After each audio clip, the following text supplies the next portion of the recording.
Subscribe to our channel, hit the bell icon, like, share, and comment on the video.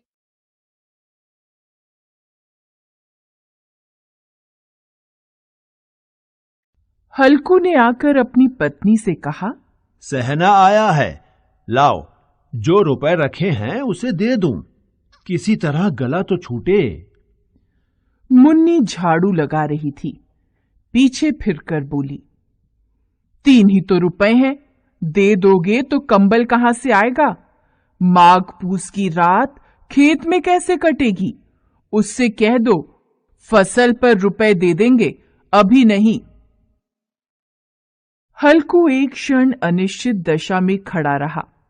पूस सिर पर आ गया। बिना कंबल के खेत में रात को वह किसी तरह नहीं सो सकता, मगर सहना मानेगा नहीं, घुड़कियां जमाएगा। चाहे जाड़े में मरेंगे पर बला तो सिर से टल जाएगी। यही सोचता हुआ वह अपनी पत्नी के पास गया और खुशामद करके बोला, ला दे दे, गला तो छूटे, कंबल के लिए कोई दूसरा उपाय सोचूंगा। मुन्नी उसके पास से दूर हट गई और आंखें तरेरते हुए बोली, कर चुके दूसरा उपाय, जरा सुनूं, क्या उपाय करोगे? कोई खैरात में दे देगा कंबल? मैं कहती हूं तुम खेती छोड़ क्यों नहीं देते? मर काम करो और जब फसल हो तो उसे लगान में दे दो। लगान चुकाने के लिए ही तो हमारा जन्म हुआ है। पेट के लिए मजूरी करो, ऐसी खेती से बाज आए, मैं ना दूंगी। हल्कू उदास होकर बोला, तो क्या गाली खाऊं? मुन्नी ने तड़प कर कहा, गाली क्यों देगा? क्या उसका राज है? मगर यह कहने के साथ ही उसकी तनी हुई भौहें ढीली पड़ गईं। हल्कू के उस वाक्य में जो कठोर सत्य था, वह मानो एक भयानक जंतु की भांति उसे घूर रहा था। वह जाकर रुपए निकाल लाई और हल्कू के हाथ पर रख दिए। फिर बोली, तुम छोड़ दो अब ये खेती। मजूरी में सुख से एक रोटी खाने को तो मिलेगी, किसी की धौंस तो न रहेगी।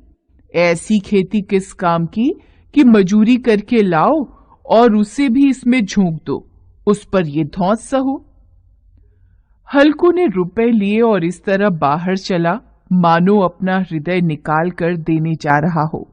उसने मजूरी से एक एक पैसा काट कर 3 रुपए कंबल के लिए जमा किए थे। वे आज निकले जा रहे थे। एक एक पग के साथ उसका मस्तक अपनी दीनता के भार से दबा जा रहा था। पूस की अंधेरी रात, आकाश में तारे भी ठिठुरते हुए मालूम होते थे। हल्कू अपने खेत के किनारे ऊख के पत्तों की छतरी के नीचे बांस के खटोले पर अपनी पुरानी सूती चादर ओढ़े पड़ा कांप रहा था। खाट के नीचे उसका संगी कुत्ता जबरा पेट में मुंह डाले सर्दी से कूं कूं कर रहा था। दोनों में से एक को भी नींद नहीं आ रही थी। हल्कू ने घुटनों को गर्दन में चिपकाते हुए कहा, क्यों जबरा, जाड़ा लगता है? कहता तो था घर में पुआल पर लेटा रहे। तू यहाँ क्या लेने आया था? खाओ ठंड, मैं क्या करूं? जानते थे मैं यहाँ हलवा पूड़ी खाने आ रहा हूँ।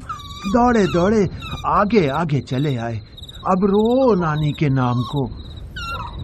जबरा ने पड़े पड़े दुम हिलाई और अपनी कूकू को दीर्घ बनाता हुआ एक बार जम्हाई लेकर चुप हो गया।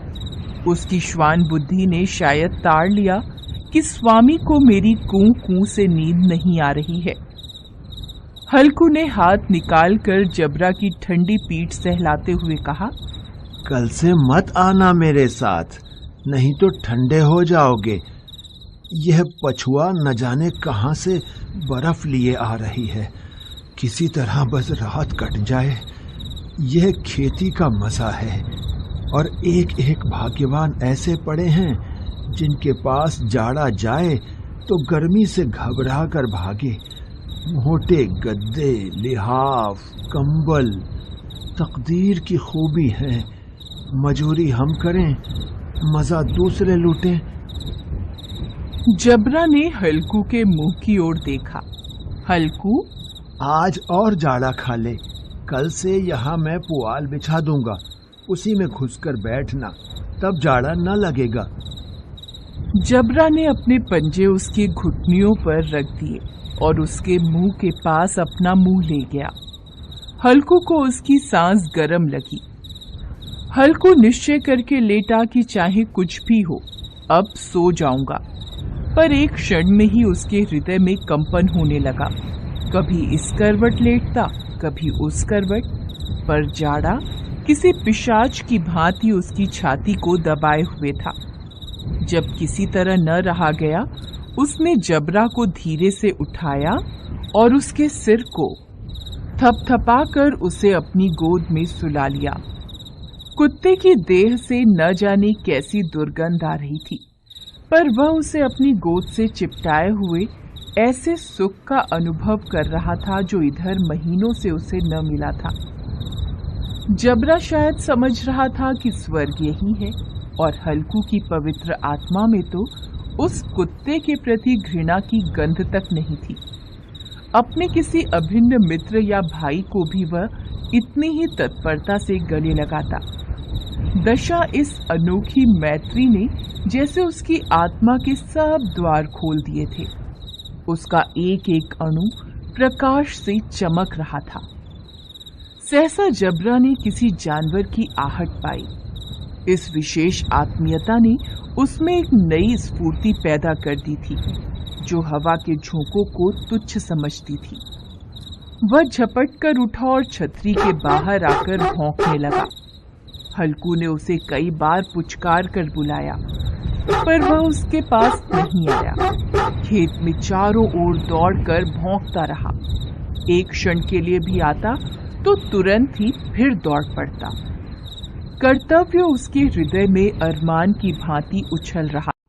1 घंटा और गुजर गया। रात ने शीत को हवा से धधकाना शुरू कर दिया।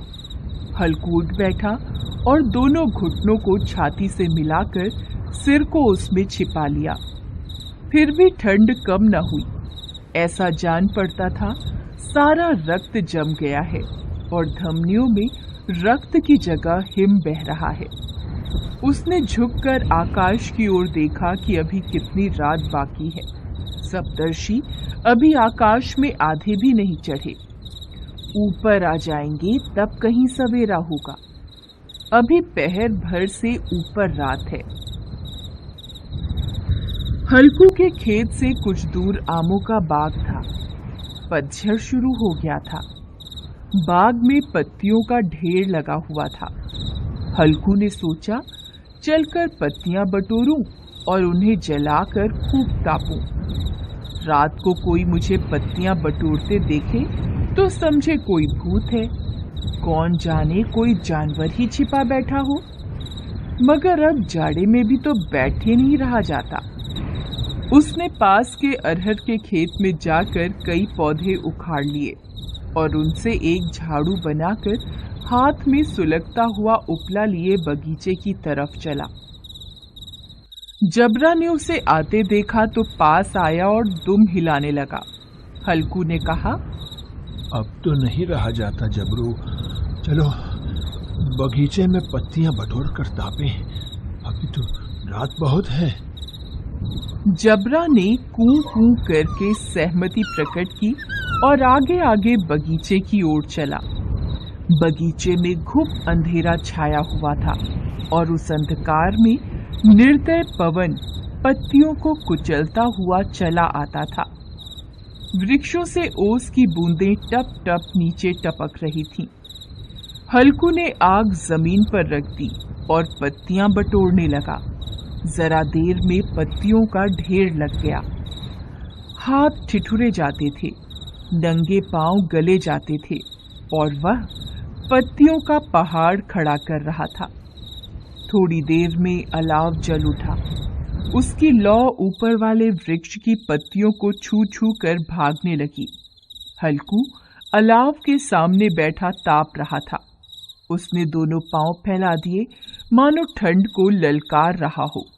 तेरे जी में जो आए सो कर। ठंड की असीम शक्ति पर विजय पाकर वह विजय गर्व को हृदय में छिपा न सकता था। उसने जबरा से कहा, क्यों जब्बर, अब तो ठंड नहीं लग रही है? जब्बर ने कूं कूं करके मानो कहा, अब क्या ठंड लगती ही रहेगी। पहले से यह उपाय न सूझा, नहीं तो इतनी ठंड क्यों खाते। जबरा ने पूंछ हिलाई। पत्तियां जल चुकी थीं। बगीचे में फिर अंधेरा छा गया था। राख के नीचे कुछ कुछ आग शेष थी, जो हवा का झोंका आ जाने पर जरा जाग उठती थी, पर एक क्षण में फिर आंखें बंद कर लेती थी। हल्कू ने फिर चादर ओढ़ ली और गरम राख के पास बैठा हुआ एक गीत गुनगुनाने लगा। उसके बदन में गर्मी आ गई थी, पर ज्यों-ज्यों शीत बढ़ता जाता था, उसे आलस्य दबाए लेता था। जबरा जोर से भौंककर खेत की ओर भागा। हल्कू को ऐसा मालूम हुआ कि जानवरों का एक झुंड उसके खेत में घुस आया है। शायद नीलगायों का झुंड था। उनके कूदने और दौड़ने की आवाजें साफ कान में आ रही थीं। फिर ऐसा लगा कि वे खेत में चर रही हैं। उनके चबाने की आवाज सुनाई देने लगी। उसने दिल में कहा, नहीं, जबरा के होते जानवर खेत में नहीं आ सकता। वह नोच ही डालेगा। मुझे भ्रम हो रहा है।